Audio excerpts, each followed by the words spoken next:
Hi friends, welcome to my dreams world.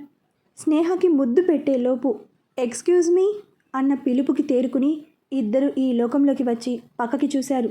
ఎదురుగా పూజ bag పట్టుకుని నుంచుంది. తనని చూసి ఇద్దరు షాక్ అయ్యారు. ముందుగా ప్రశాంత్, నువ్వేంటి ఇక్కడ? నీకోసమే ప్రశాంత్ అంది స్నేహాని చూస్తూ. థ్యాంక్ గాడ్, నేను కరెక్ట్ టైంకే వచ్చాను, లేకపోతే ఏమయ్యేదో అనుకుంటూ ఉంటుంది. స్నేహ మాత్రం మూతి బిగించి దొంగ మొహం కావాలనే వచ్చినట్టుంది అనుకుని ఇంకేం మాట్లాడకుండా లోపలికి వెళ్ళిపోయింది. నా కోసం రావడం ఏంటి? ఏం మాట్లాడుతున్నావు అన్నాడు కొంచెం గట్టిగా. ఐ మీన్ స్నేహ విషయంలో నువ్వు ఇబ్బంది పడుతున్నావేమో అని వచ్చాను. నేను చెప్పానా నీకు నేను ఇబ్బంది పడుతున్నా అని? అయినా నువ్వు ఇక్కడికి రావాల్సిన అవసరం ఏంటి? స్నేహ బాగానే ఉంది, ఇప్పుడు నీ అవసరం లేదు, నువ్వు బయలుదేరు. నువ్వు అలా మాట్లాడి నన్ను బాధ పెట్టకు ప్రశాంత్ అంటూ మొసలి కన్నీరు కార్చింది పూజ. చూడు మిస్, నాకు అప్పుడు స్నేహ హెల్త్ ఇంపార్టెంట్, అందుకే నీతో మాట్లాడాను. ఇప్పుడు తను నార్మల్ అయింది, సో ఇప్పుడు నీతో పని లేదు. అండ్ థ్యాంక్ యూ అడగగానే హెల్ప్ చేసినందుకు. అంతేనా? ఓన్లీ స్నేహ కోసమే నన్ను కాంటాక్ట్ చేశావా? ఏది నా వైపు చూసి చెప్పు ప్రశాంత్ అంది పూజ. అప్పుడు గుర్తొచ్చి షిట్ అని తల కొట్టుకుని, సారీ పూజ, ఏమనుకోకు, నేనేదో ఆలోచనలో ఉండి అలా మాట్లాడాను అన్నాడు ప్రశాంత్ పూజని రిక్వెస్ట్ చేస్తూ. ఇట్స్ ఓకే ప్రశాంత్, నువ్వేమన్నా నేను ఫీల్ అవ్వను. నువ్వు ఎలాంటి పరిస్థితుల్లో అలా మాట్లాడావో నేను అర్థం చేసుకోగలను. థ్యాంక్ యూ పూజ, ఇప్పటికైనా నన్ను ఫ్రెండ్లా చూస్తావా? ఓకే ఫ్రెండ్స్ అన్నాడు ప్రశాంత్. నిజంగానా అంటూ ప్రశాంత్ని హక్ చేసుకుంది పూజ. వీళ్ళిద్దరిని దూరం నుండి చూస్తున్న స్నేహకి మండుతోంది. పూజని దూరం చెరిపి, దయచేసి ఇలాంటివి వద్దు పూజ అన్నాడు సున్నితంగా. సారీ ప్రశాంత్, ఎగ్జైట్మెంట్లో అలా అంది పూజ. ఇట్స్ ఓకే అంటూ లోపలికి నడిచాడు. మంచి మూడ్లో ఉన్న మీ ఇద్దరిని డిస్టర్బ్ చేసినందుకు నాతో అలా మాట్లాడి మళ్ళీ ఏం అనుకోవద్దంట. మీ ఇద్దరిని విడగొట్టడానికే కదా నేను వచ్చింది అనుకుంటూ కన్నింగా నవ్వుకుంటోంది పూజ. లోపలికి వెళ్ళిన ప్రశాంత్ స్నేహ కోసం చూశాడు. వస్తున్న సౌండ్స్ని బట్టి కిచెన్లో ఉంది అని అర్థమయ్యింది. మిర్చి అనుకుంటూ కిచెన్లోకి వెళ్ళాడు. వంట చేస్తోంది స్నేహ. వెళ్ళి వెనక నుండి హక్ చేసుకున్నాడు. ఎలాంటి రియాక్షన్ ఇవ్వలేదు స్నేహ. తన పని తను చేసుకుంటూ ఉంది. ఏంటి మిర్చి, బాగా ఘాటుగా కనిపిస్తున్నావు, ఏమైంది? నేను బాగానే ఉన్నాను అంది కొంచెం కోపంగా. స్నేహ చేస్తున్న పనిని ఆపి తన వైపుకు తిప్పుకుని, అప్సెట్ అయ్యావా? నేనేం అవ్వలేదు అంది పక్కకి చూస్తూ. నిన్ను చూస్తుంటే తెలుస్తుందిలే, కానీ ఇంకో మాట చెప్పు అన్నాడు ప్రశాంత్ నవ్వుతూ. నేనొకటి అడగాలి అనుకుంటున్నా హిట్లర్. ఇంకెందుకు లేట్, అడుగు. పూజ మీకు ఫ్రెండా లేదా ఇంకేమైనా? మీరు ఇంతకుముందు ఎవరినో ప్రేమించారు, తనెవరు? ఒకవేళ తనే పూజ అయితే మీ కళ్ళలో నాకు తనపై ప్రేమ కనిపించట్లేదు. మీరు ఎవరిని ప్రేమించారు? ప్లీజ్ చెప్పండి. మిర్చి కూల్, నీ ప్రశ్నలన్నింటికీ నేను ఆన్సర్ చెప్తాను. నేను ప్రేమించింది పూజని కాదు, తను నాకు పెళ్లి చూపుల్లోనే తెలుసు. మరి తనెందుకు నా వెంట పడుతుంది అనే కదా అని తలూపింది స్నేహ. నిజానికి నాకు కూడా తెలియదు, ఇప్పుడైతే ఫ్రెండ్స్ అంది. కానీ మీరెందుకు మౌనంగా ఉన్నారు? తను మన ఇద్దరి మధ్యలో కావాలనే వస్తోంది. ఆ విషయం మీకు అర్థం కావట్లేదా? అవునా? నాకు అలా అనిపించడం లేదు మిర్చి, నువ్వే ఎక్కువ ఆలోచిస్తున్నావు అనిపిస్తోంది. అంతే అంటారా అంది ప్రశాంత్ని చూస్తూ. అంతే, నువ్వే అనవసరంగా మైండ్ పాడు చేసుకుంటున్నావు మిర్చి అంటూ దగ్గరికి వెళ్ళాడు. ఏంటి దగ్గరికి వస్తున్నారు అంటూ కనుబొమ్మలు ఎగరేసింది. అంటే ఇందాక ఆపేసింది కంటిన్యూ చేద్దామని అన్నాడు కన్ను కొడుతూ.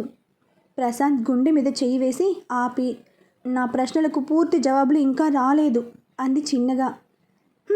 సరే అయితే చెప్తాను విను. నేను ప్రేమించింది నీ చెప్పేలోపు ప్రశాంత్ అనుకుంటూ వచ్చేసింది పూజ.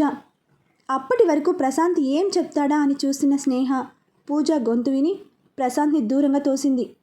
ఏంటి పూజ అన్నాడు ప్రశాంత్ అసహనంగా. సారీ, డిస్టర్బ్ చేసినట్టున్నాను. నువ్వు ఉంది అందుకే కదా అనుకుంది స్నేహ. అదేం లేదు, చెప్పు అన్నాడు ప్రశాంత్. అది నేను ఎక్కడ ఉండాలి? ఆ రూమ్ డోర్ లాక్ చేసి ఉంది అంది పూజ. చరణ్ ఆ రూమ్లోకి నన్ను కూడా వద్దు అన్నాడు, సో ఆ రూమ్ నీకు ఇవ్వడం కుదరదు పూజ అన్నాడు ప్రశాంత్. మరి నేను? అని కాసేపు ఆలోచించి, ఓకే, నువ్వు స్నేహ రూమ్లో ఉండు, నేను హాల్లో పడుకుంటాను అన్నాడు ప్రశాంత్. మిమ్మల్ని ఇబ్బంది పెడుతున్నాను, ఐఆమ్ సారీ. అర్థమైందిగా, పోవచ్చుగా అంది స్నేహ. ష్, నువ్వుండు అని స్నేహాని ఆపి, నువ్వెళ్ళు పూజ అన్నాడు ప్రశాంత్. ఓకే అని పూజ వెళ్ళిపోయింది. ఏంటి మిర్చి ఆ మాటలు? తను వింటే ఏమనుకుంటుంది? వినాలనే కదా అన్నాను. నాకేదైనా మొహం మీదే చెప్పడం అలవాటు, అలాగే చెప్తాను అని సీరియస్గా చెప్పి తన రూమ్కి వెళ్ళింది. నీకు నా ప్రేమ విషయం చెప్తామనుకున్న ప్రతిసారి ఏదో ఒక ఆటంకం వస్తూనే ఉంది అనుకుంటూ ఉండగా ఫోన్ మోగింది. లిఫ్ట్ చేసి, చెప్పరా అన్నాడు ప్రశాంత్. ఎంతవరకు వచ్చింది సార్ మీ ప్రేమ యాత్ర అన్నాడు చరణ్. కొంచెం కదిలింది అనుకునేలోపు బ్రేక్ పడిందిరా మామ అన్నాడు ప్రశాంత్. ఏమైందిరా? ఏముంది అంటూ పూజ వచ్చిన విషయం చెప్పాడు. ఇప్పుడు అంత సడన్గా నీ దగ్గరికి రావాల్సిన అవసరం ఏంటి తనకి? ఏదో ఉందిరా, తను ఇంటెన్షన్గా మీ ఇద్దరిని దగ్గర కానివ్వకుండా చేస్తోంది అనిపిస్తోందిరా. అదే అయితే తనకి నా చేతుల్లో మామూలుగా ఉండదు. సరే కానీ ఈ టైంలో కాల్ చేసావు, ఏంటి విషయం? పరందామయ్య కోమల నుండి బయటకు వచ్చాడని ఇన్ఫర్మేషన్, న్యూస్ చూడొకసారి అన్నాడు చరణ్. లేదురా, స్నేహ ఉంటుంది కదా, తన చెవిన వాడి పేరు వినపడటానికి కూడా ఒప్పుకోను. ఎనీవే, మీరు ఇప్పటి నుండి జాగ్రత్తగా ఉండాలి. అసలు అతను ఏమనుకుంటున్నాడో తెలిసే వరకు నువ్వు మళ్ళీ ఎలాంటి రిస్క్ చేయొద్దు. ఇది ఆర్డర్ అనుకుంటావో రిక్వెస్ట్ అనుకుంటావో నీ ఇష్టం. ఓకేరా, నేనేం రియాక్ట్ అవ్వను. అతను మళ్ళీ స్నేహాన్ని ఏమైనా చెయ్యాలి అని చూస్తే మాత్రం నాలో రాక్షసుడిని చూస్తాడు. జాగ్రత్తరా స్నేహ, జాగ్రత్త అని ఫోన్ పెట్టేశాడు చరణ్. నెల రోజులకి కోమల నుండి బయటకు వచ్చావంటే నీది గట్టి పిండమేరా అనుకున్నాడు ప్రశాంత్. రూమ్కి వెళ్ళిన స్నేహాన్ని నవ్వుతూ చూస్తుంది పూజ. స్నేహ అసలు రియాక్షన్ ఇవ్వకుండా కబోర్డ్లో బట్టలు సర్దుతుంది. ఏంటి స్నేహ, నా మీద అంత కోపంగా ఉన్నావు? నేనేం చేశాను? అయినా ఏం మాట్లాడకుండా తన పని తను చేసుకుంటున్న స్నేహ దగ్గరికి వచ్చి, ఇప్పుడు నువ్వు ఉంటున్న ప్లేస్ ఒకప్పుడు నాది అని కలలు కన్నాను. నా దురదృష్టమో నీ అదృష్టమో నేను కోరుకున్న నా ప్లేస్లోకి నువ్వు వచ్చావు. ఇప్పటికీ లేట్ అవ్వలేదు. నీతో పెళ్ళి అనుకోకుండా అయింది కాబట్టి ప్రశాంత్తో నీకు విడాకులు ఇప్పించి హాయిగా నేను తనతో సెటిల్ అయిపోతాను అంటూ నవ్వింది. పగటి కలలు బాగా కంటున్నావు పూజ, కానీ గుర్తుపెట్టుకో, చివరికి మిగిలేది నీకు ఆ కలలే అంది స్నేహ. నేను కలల్లో ఉంటాను, నువ్వు దిక్కుతోచక రోడ్డు మీద ఉంటావో అది చూద్దాం. ఏంటి దీని కాన్ఫిడెన్స్? ప్రశాంత్ దీన్ని ప్రేమించకపోయినా మమ్మల్ని ఇద్దరిని విడదీస్తా అంటోంది. ఇదేదో మంచి ప్లాన్లోనే ఉన్నట్టుంది, అందుకే ఇక్కడికి వచ్చిందా అని స్నేహ ఆలోచనలో పడింది. ఆలోచిస్తున్న స్నేహ ఫేస్పై చిటిక వేసి, నీకు ఇంకో విషయం చెప్పాలి స్నేహ. ప్రశాంత్ నీపై చూపిస్తున్న ప్రేమ అంతా నిజమని భ్రమపడకు. అదంతా నువ్వు బాధపడకుండా ఉండటం కోసం యాక్ట్ చేస్తున్నాడు. తనకి నీ మీద ఉంది కేవలం జాలి. ఈ విషయాన్ని ముందు తెలుసుకో అంది పూజ. స్నేహ అక్కడి నుండి కోపంగా వెళ్ళిపోయింది. డైరెక్ట్గా ప్రశాంత్ దగ్గరికి వెళ్ళి, మనం రేపు ఇంటికి వెళ్ళిపోదాం ప్రశాంత్ గారు, నాకు ఇక్కడ ఏం బాగోలేదు, అమ్మమ్మ గుర్తొస్తున్నారు, వచ్చి కూడా చాలా రోజులు అవుతోంది కదా, వెళ్దాం అని ప్రశాంత్ ఏం చెప్తున్నది వినకుండా తను గార్డెన్లోకి వెళ్ళిపోయింది. రూమ్ డోర్ వరకు వచ్చి విన్న పూజ, పర్లేదు, మన ప్లాన్ వర్కౌట్ అవుతుంది అనుకుంటూ నవ్వుకుంటూ ఉంది. ఏమైంది స్నేహకి సడన్గా? పూజ రావడం వల్ల అప్సెట్లో ఉందా అనుకుంటూ ఆలోచిస్తున్నాడు ప్రశాంత్. బయట గార్డెన్లో కూర్చున్న స్నేహ దగ్గరికి వెళ్ళాడు. ఏమైంది అన్నాడు చిన్నగా. ఏం అవ్వలేదు అంది స్నేహ ప్రశాంత్ వైపు చూడకుండానే. ఏదో అయ్యింది, నువ్వెందుకు నాకు చెప్పడం లేదు? ఏదైనా ఉంటే చెప్పు మిర్చి. ఏం లేదండి, నాకు అమ్మమ్మని చూడాలని ఉంది అంతే అని లోపలికి వెళ్ళిపోయింది. మళ్ళీ మొదలైంది. ఈ మిర్చికి ఏమవుతుందో ఏంటో అనుకుంటూ లోపలికి వెళ్ళాడు. నెక్స్ట్ డే మార్నింగ్ మళ్ళీ ఇంటికి బయలుదేరారు ప్రశాంత్, స్నేహ, పూజ. ప్రశాంత్ స్నేహాని చూసి హ్యాపీగా ఫీల్ అయిన వరలక్ష్మి వాళ్ళతో ఉన్న పూజని చూసి, దొంగ మొహంది, అమ్మ నాన్న మీద బెంగ వచ్చేసినట్టు నాటకమాడి వాళ్ళ దగ్గరికి వెళ్ళిందా, రావే చెప్తాను నీ పని అనుకుంటూ ఉంటుంది. లోపలికి అడుగు పెడుతున్న స్నేహాన్ని ప్రశాంత్ని గుమ్మంలోనే ఆపి హారతి పట్టుకుని వచ్చింది వరలక్ష్మి. నానమ్మ, ఇప్పుడెందుకు ఇవన్నీ?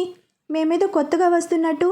నీకు అలాగే ఉంటుంది, నువ్వు కాసేపు సైలెంట్గా ఉండు అంటూ వారిద్దరి పక్కనే నుంచున్న పూజాని చూసి, పూజ కొంచెం పక్కకి జరగమ్మా, నేను వీళ్ళిద్దరికి దిష్టి తీయాలి, అసలే ఎలాంటి పాడు కళ్ళు పడ్డాయో ఏంటో అంది పూజాని చూస్తూ.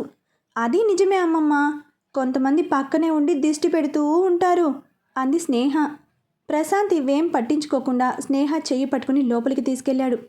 హారతి పళ్ళెం పని మనిషికి ఇచ్చి వెళ్తున్న ఇద్దరిని సంతోషంగా చూస్తోంది వరలక్ష్మి. ప్రశాంత్ చెయ్యి వదిలి వరలక్ష్మి రూమ్కి వెళ్తుంటే, నువ్వు ఉండాల్సింది అక్కడ కాదు, నా రూమ్లో అన్నాడు ప్రశాంత్ గట్టిగా. స్నేహ షాక్ అయ్యి వరలక్ష్మి వైపు చూస్తోంది. వరలక్ష్మి అప్పటికే షాక్ అయ్యి నోరు తెరిచి చూస్తోంది. కొంచెం ఇబ్బందిగా ఫీల్ అవుతూ సిగ్గుపడుతూ తలదించుకుని ప్రశాంత్ రూమ్కి వెళ్ళింది స్నేహ. నా మనవడిలో ఇంత మార్పా అనుకుని ప్రశాంత్ దగ్గరికి వచ్చి చేత్తో దిష్టి తీసింది వరలక్ష్మి. పూజ మాత్రం కోపంతో చేతిలో ఉన్న ఫోన్ని నలిపేస్తూ ఉంటుంది. వెళ్ళి ఫ్రెష్ అయ్యి రండి అని పంపించింది వరలక్ష్మి. సరే అని తన రూమ్కి వెళ్ళాడు ప్రశాంత్. ప్రశాంత్ వెళ్ళాక పూజ దగ్గరికి వెళ్ళి, ఏమ్మా పిజ్జా, అమ్మ నాన్న మీద బెంగ వచ్చేసింది అని ఎక్కడికి వెళ్ళావు అంది పూజ జుట్టు పట్టుకుని పీకేస్తూ.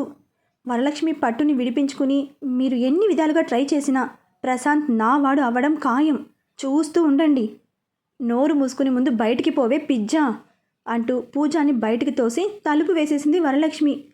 రూమ్కి వెళ్ళిన ప్రశాంత్ అప్పటికే స్నేహ ఫ్రెష్ అవ్వడానికి వెళ్ళడంతో చరణ్కి కాల్ చేసి మాట్లాడుతున్నాడు. ఫ్రెష్ అయ్యి వచ్చి అద్దం ముందు నుంచుని రెడీ అవుతుంది స్నేహ. ఫోన్ మాట్లాడాక లోపలికి వచ్చి స్నేహాని చూస్తూ, ఇప్పుడు మీ మూడ్ సెట్ అయిందా మేడం అన్నాడు. నాకేం, నేను బాగానే ఉన్నాను అంది స్నేహ. నైట్ నుండి మొహం ముడుచుకుని ఉన్నావు, ఏమైంది అంటే సమాధానం లేదు. ఇప్పుడైనా ఓకేనా, లేదా ఇంకెక్కడికైనా తీసుకెళ్ళాలా? నేనేం మిమ్మల్ని ఎక్కడికి తీసుకెళ్ళమని అడగను అని పైకి అని, మీరు పక్కనుంటే చాలు అంది చిన్నగా. అది వినపడినా విననట్టే ఉండి, ఒకవేళ ఎక్కడికైనా వెళ్ళాలి అంటే చెప్పు మిర్చి, నేను తీసుకెళ్తాను ఒంటరిగా, అది కూడా నాకు చెప్పకుండా ఎక్కడికి వెళ్ళొద్దు. నేను కొంచెం ఆఫీస్ వర్క్లో బిజీగా ఉంటాను, సో ప్లీజ్ మళ్ళీ చెప్తున్నా, నాకు చెప్పకుండా ఎక్కడికి వెళ్ళొద్దు. సరే అని తలూపింది స్నేహ. ఓకే గుడ్ అని నవ్వి ఫ్రెష్ అవ్వడానికి వెళ్ళాడు. ఎందుకు ఇంత జాగ్రత్త చెప్తున్నారు అనుకుంటూ కిందకి వెళ్తుంది. ప్రశాంత్ ఫ్రెష్ అయ్యి వచ్చి అర్జెంట్ మీటింగ్ ఉండటంతో టిఫిన్ చేయకుండానే ఆఫీస్కి వెళ్ళాడు. రోజులు గడుస్తున్నాయి. నెల రోజులుగా పట్టించుకోకపోవడంతో వర్క్ బర్డెన్ ఎక్కువైంది ప్రశాంత్కి. రోజులో స్నేహతో 5 నిమిషాలు మాట్లాడటానికి కూడా తీరిక ఉండేది కాదు. స్నేహ అర్థం చేసుకుని సైలెంట్గా ఉంది. ఒకరోజు స్నేహకి గుడికి వెళ్ళాలి అనిపించి ప్రశాంత్కి కాల్ చేసింది. తను మీటింగ్లో ఉండటం వల్ల లిఫ్ట్ చేయలేదు. 4 సార్లు చేసినా లిఫ్ట్ చేయకపోవడంతో వెంటనే వచ్చేస్తాను అని వరలక్ష్మికి చెప్పి గుడికి బయలుదేరింది స్నేహ.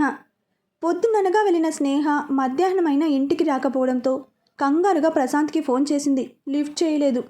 లంచ్ టైంలో ఫోన్లో మిస్డ్ కాల్స్ చూసి కంగారుగా ఫోన్ చేశాడు.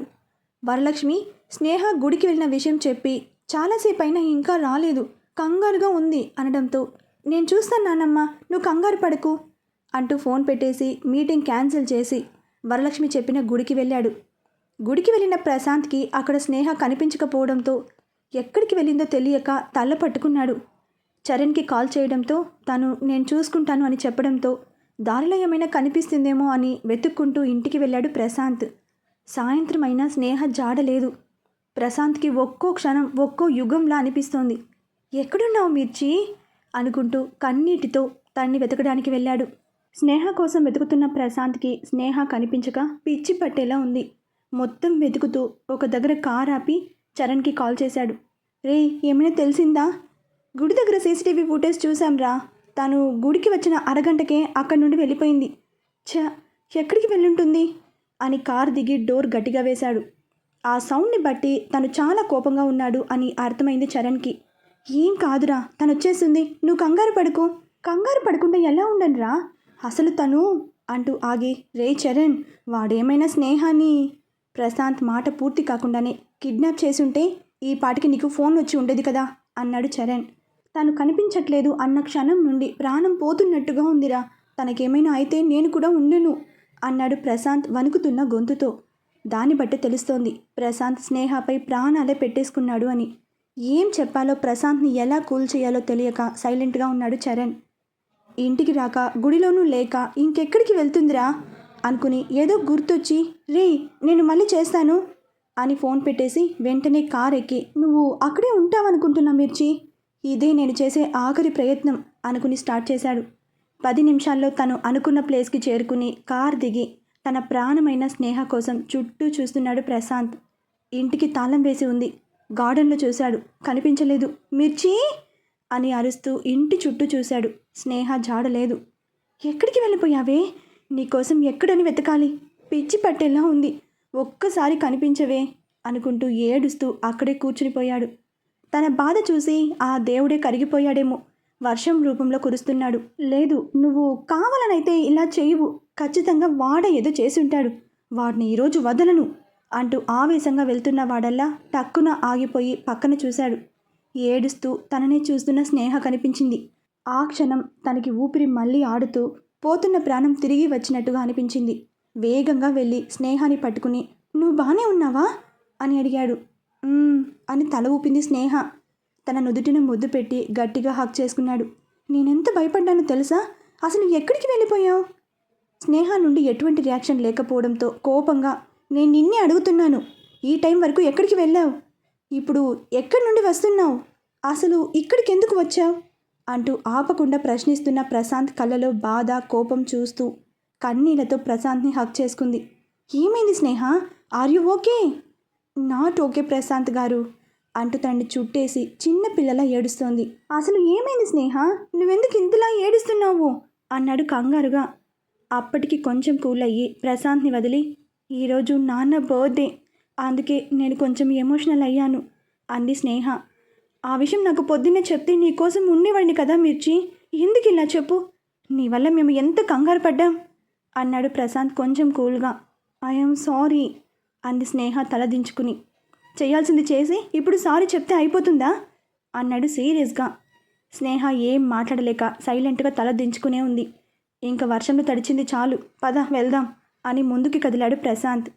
వెళ్తున్న ప్రశాంత్ చెయ్యి పట్టుకుని ఆపి, ఈ రాత్రికి ఇక్కడే ఉందాం అంది స్నేహ.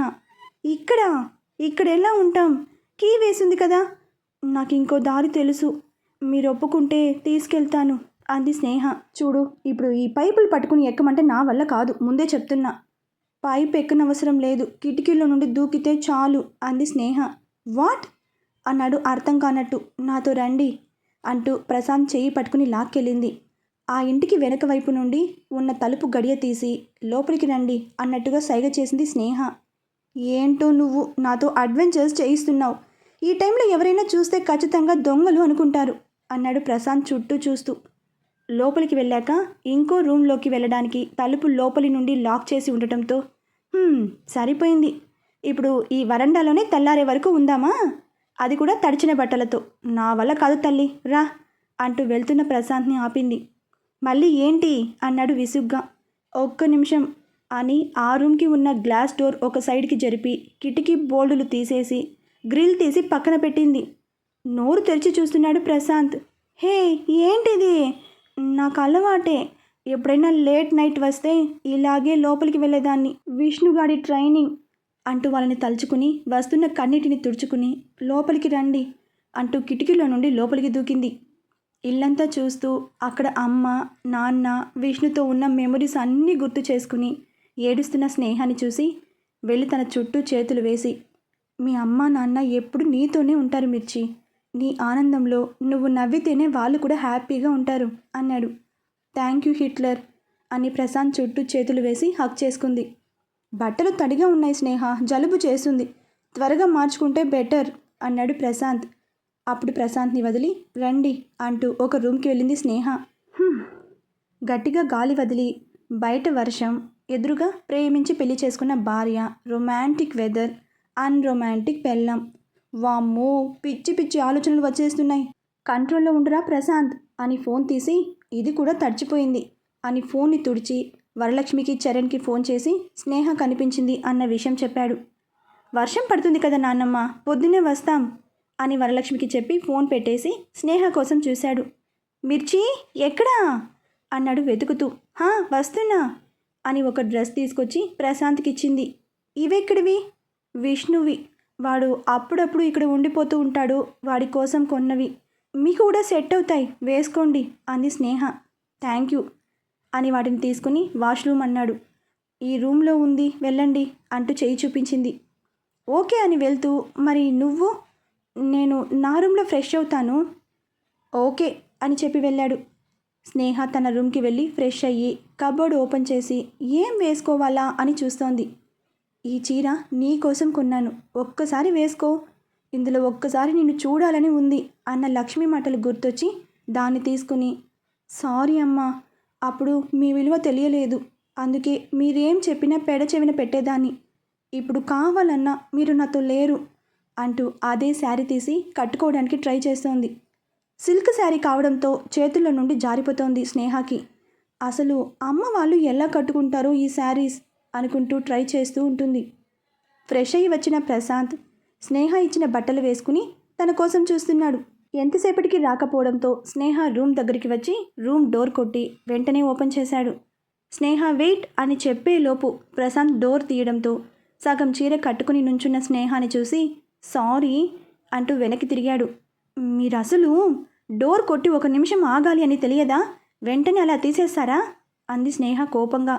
అరే సారీ చెప్పాగా, నేనేమైనా కలగన్నానా నువ్వు ఈ అవతారంలో ఉంటావని, అయినా డోర్ గడియ పెట్టుకోవచ్చు కదా, తప్పు నువ్వు చేసి నన్నంటావేంటి మిర్చి, వాట్, అసలే చీర కట్టుకోవడం రాక నేను ఏడుస్తుంటే ఏంటి మీ గోల, రానప్పుడు ఎందుకు ప్రయోగాలు, వేరే డ్రెస్ వేసుకోవచ్చుగా అన్నాడు ప్రశాంత్ వెనక్కి తిరగకుండానే. ఓ మీరొస్తారని మీకోసమే అంది స్నేహ వెటకారంగా. అసలే కష్టంగా కంట్రోల్ చేసుకుంటుంటే ఇలాంటి సిచ్యువేషన్సే రావాలా నాకు అనుకుంటూ, నేను హాల్లో ఉంటాను, తమరు త్వరగా కానిచ్చి రండి అంటూ వెళ్తున్న ప్రశాంత్ని ఆగండి అని పిలిచింది స్నేహ. ఏంటి అన్నాడు వెనక్కి తిరగకుండా. మీరు కొంచెం హెల్ప్ చేస్తే నేను మేనేజ్ చేస్తాను అంది చిన్నగా. అమ్మో నా వల్ల కాదు, నువ్వే ఎలాగోలా కట్టుకో అన్నాడు ప్రశాంత్. ప్లీజ్, ఇక్కడ మీరు నేనే ఉన్నాం కదా, ప్లీజ్ అంది రిక్వెస్ట్ చేస్తూ. అదే కదా నా భయం అంటూ కళ్ళు కిందకే పెట్టి వెనక్కి తిరిగాడు. స్నేహ ప్రశాంత్ దగ్గరికి వచ్చి తన చీర ఇచ్చింది. వణుకుతున్న చేతులతో దాన్ని పట్టుకుని ఏం చెయ్యాలి అన్నాడు. మీరు సినిమాలు చూడరా అంది నవ్వుతూ. చూస్తాను, కానీ ఇవన్నీ నాకు తెలియదు. ఓకే నేను చెప్తాను అంటూ స్నేహ ఇన్స్ట్రక్షన్స్తో చీర కట్టడంలో హెల్ప్ చేస్తాడు ప్రశాంత్. అమ్మయ్య అంటూ వెళ్తున్న ప్రశాంత్ చెయ్యి పట్టుకుని ఆపింది. వెనక్కి తిరిగి ఏంటి అన్నట్టుగా చూశాడు. అటు ఇటు తిరుగుతూ నేనెలా ఉన్నాను, ఆ అమ్మాయిలా ఉన్నావు చాలా అన్నాడు విసుగ్గా.